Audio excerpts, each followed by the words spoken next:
इस वीडियो में हम आपको फिजिकल केमिस्ट्री के में से entropy as a function of volume and temperature V and T का डेरिवेशन बताने वाला हूँ। यह एग्ज़ाम में बहुत ही इम्पोर्टेंट है, लगभग हर साल यह आता है। इस साल यह 2 बार आ चुका है, एक मेन एग्ज़ाम में और दूसरा इम्प्रूवमेंट में यह आया था। यह बहुत ही इम्पोर्टेंट क्वेश्चन है, तो आज इसी का हम डेरिवेशन करेंगे। चलिए स्टार्ट करते हैं। देखिए एंट्रोपी, यह question, entropy as the function of volume and temperature V and T कैसे करेंगे derivation. If small amount of heat Q reversible is supplied to the system reversibility and isothermally at temperature T then entropy change of the system.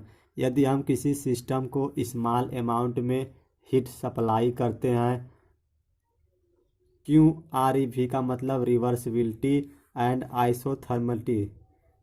Reversibility का मतलब क्यों reversible और isothermally का मतलब temperature.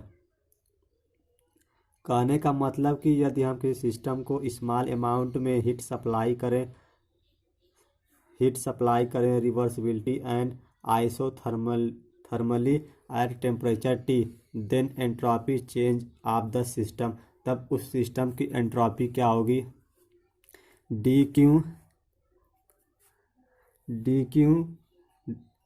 DS।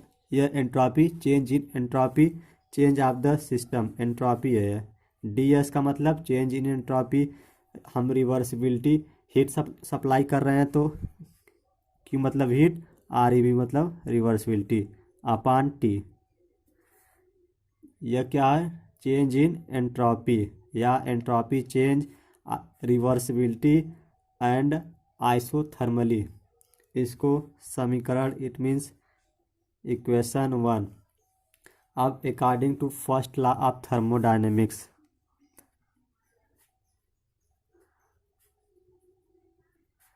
according to first law of thermodynamics,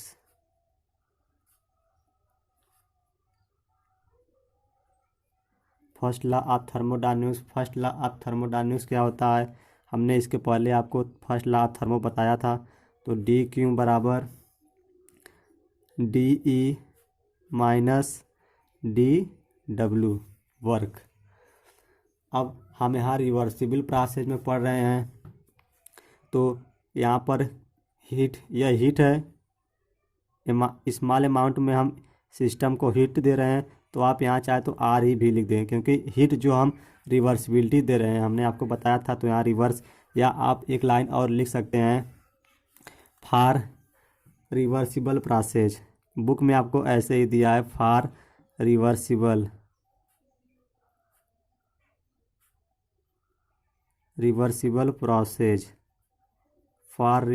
process, कुछ नहीं, केवल इसी को आप REV DQ रिवर्सिबल प्रोसेस के लिए आप इसी को DE माइनस ओमेगा। ये फर्स्ट लॉ ऑफ थर्मोडायनेमिक्स है। यह रिवर्सिबल के लिए आप REV लगा देंगे कि यह reversible first law of thermodynamics का है। इसको समीकरण आप चाहे तो यहाँ पर 2 बना लीजिए और इसको समीकरण इक्वेशन 3। और हमने आपको फर्स्ट लॉ ऑफ थर्मोडायनेमिक्स बताया था कि जो यह W है,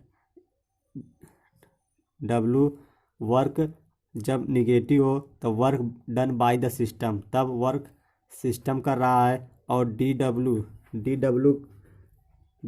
का हमने माइनस DW इक्वल टू बताया था PdV। इसका हमने आपको डिराइव भी करके बताया था, आप हमारी पिछली वीडियो में देख सकते हैं कि यह D ओमेगा बराबर PdV हमने कैसे बताया था आपको। तो आप यहाँ याद रखिए कि minus DW equal to PdV, तो हम यहाँ इसके जगह PdV लिख सकते हैं। तो आप यहाँ पर लिखेंगे DQ REV DE, यह माइनस हट जाएगा क्योंकि माइनस DW बराबर पी डी वी, तो हम यहाँ plus P W P D V, इसको समीकरण नंबर इक्वेशन नंबर 4 अब फ्रॉम इक्वेशन 1 एंड 4 वी है। देखिए अब फ्रॉम इक्वेशन 1 से फ्रॉम इक्वेशन क्या है, देखिए ds चेंज इन एंट्रोपी, या स्मॉल, यहाँ पर डी रहेगा, डी रहेगा क्योंकि हम स्मॉल अमाउंट में हीट सप्लाई कर रहे हैं, तो डी क्यों, मतलब स्मॉल अमाउंट रिवर्सिबल प्रोसेस में हम स्मॉल अमाउंट में जब हीट सप्लाई करते हैं तो डी क्यों। अब फ्रॉम इक्वेशन 1 एंड 4 से क्या हो जाएगा, देखिए इक्वेशन 1 क्या था, ds इक्वल टू या जो डी यस है या कैपिटल रहेगा, जो यस है वह कैपिटल रहेगा। तो यहाँ पर हमने देखिए डी क्यों रिवर्सिबल लिखा है, डी क्यों रिवर्सिबल लिखा है, तो उसकी जगह हम D E plus P D V लिख सकते हैं, D E plus P D V लिख सकते हैं। अपान वहाँ टेम्परेचर है तो टेम्परेचर को हम लिख देते हैं। अब इसके बाद क्या करेंगे, by the definition of heat capacity at constant volume, इसको आप इक्वेशन 5 बनाइए। अब by the definition of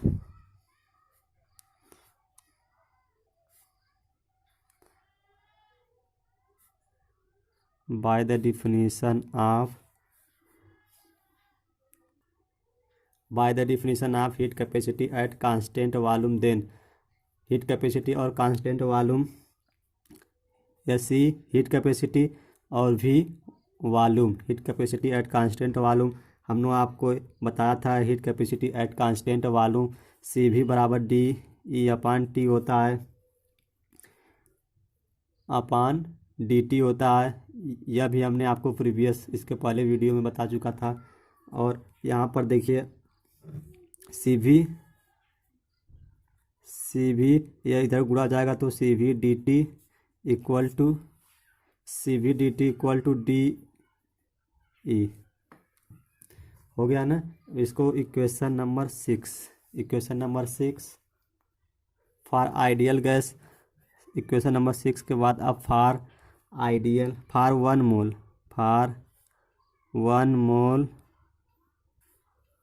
of ideal gas, आप इक्वेशन जानते हैं 1 मोल ऑफ आइडियल गैस के लिए इक्वेशन होता है पी वी बराबर NRT, आपने यह पढ़ा होगा, पी वी बराबर NRT।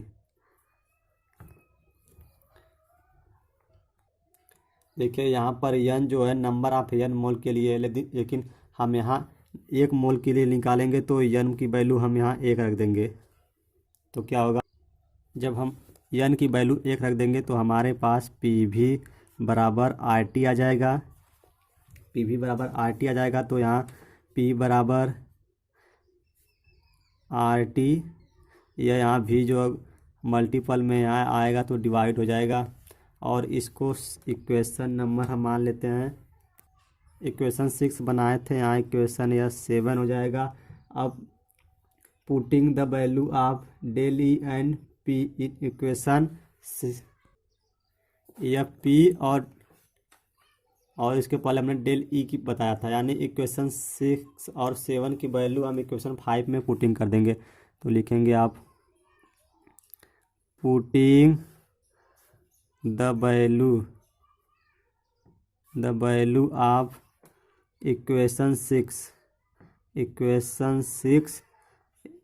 And equation 7 in equation 5, मतलब हम इक्वेशन 6 और 7 की वैल्यू इक्वेशन 5 में रख देंगे। इक्वेशन 5 हमने आपको बताया था डी एस और D E plus P D V upon T, तो डी ई अभी हमने आपको बताया डी ई बराबर डी ई बराबर इक्वेशन 6 आप देख लीजिए इसको। डी ई बराबर क्या बताया, सी भी और डी टी और पी बराबर आप देख ही रहे हैं। तो डी ई की वैल्यू जो है सी भी डी टी हम यहाँ पुट कर देंगे और पी की वैल्यू यहाँ पर। देखिए क्या होता है आगे। तो आप D S change in entropy D S D E की जगह आप लिखेंगे सी भी डी टी। यहाँ पर देखिए पूरे के अपान टी है तो हम अलग अलग टी लिख लें, कोई दिक्कत। प्लस पी डी भी है तो पी की जगह हम आर टी अपान भी है तो भी लिखेंगे, और यहाँ टी है तो आप टी भी लिखेंगे इंटू टी। और कुछ बचा, डी भी बचा है तो आप यहाँ पर डी भी। देखिए यहाँ से टी से टी कैंसिल, बचा क्या आप उतार लीजिए। डी एस बराबर C V D T upon T plus R बचा हुआ है अपान भी डी भी। अब हम इसके बाद इंटीग्रेशन करेंगे इस इक्वेशन का। तो आप लिखेंगे इंटीग्रेटिंग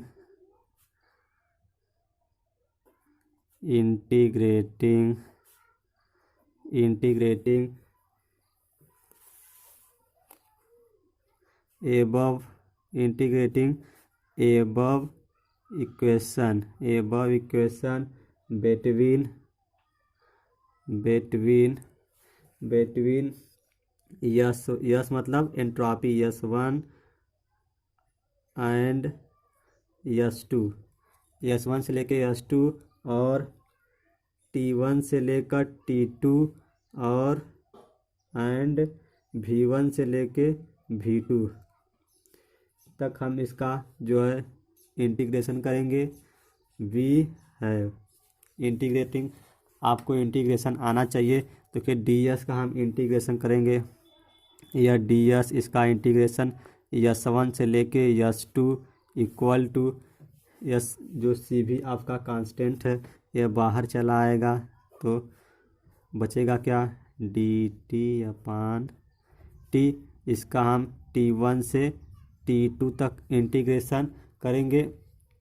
प्लस है तो प्लस, आर कांस्टेंट है तो बाहर, डी भी अपान भी। आप चाहे तो 1 अपान भी लिख सकते हैं या आप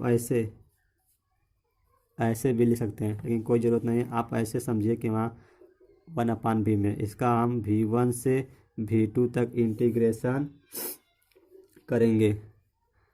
तो जब इसका करेंगे इंटीग्रेशन तो S2 minus S1 equal to सी, और इसका करें सी भी इंटीग्रेशन करेंगे तो अपान में है तो alien T2 T1 plus are constant है तो कांस्टेंट अपान में है तो एलियन भी है। तो यहाँ भी है V1 V2 तो V1 V2। अब इस यस को हम क्या लिख सकते हैं, S2 माइनस S1। आपको इंटीग्रेशन आना चाहिए। सी भी है तो सी भी, एलियन है तो एलियन। टी को हम क्या लिख सकते हैं, टी को T2 minus T1 plus are है तो आर, एल है तो एलियन। भी को हम V2 माइनस V1 लिख सकते हैं। अब इस S2 माइनस S1 को हम डेल एस लिख सकते हैं, मतलब चेंज इन एंट्रोपी। CV को CV, एलियन को एलियन, और T2 माइनस T1 को हम T2 अपान T1 लिख सकते हैं, यह लॉग के नियम से। प्लस में आर एलियन है, आर एलियन तो आर एलियन, यहाँ हम V1 अपा V माइनस V2 को V2 माइनस V1 को हम V2/V1 या लॉग के नियम से लिख सकते हैं। यही है हमारा फाइनल इक्वेशन।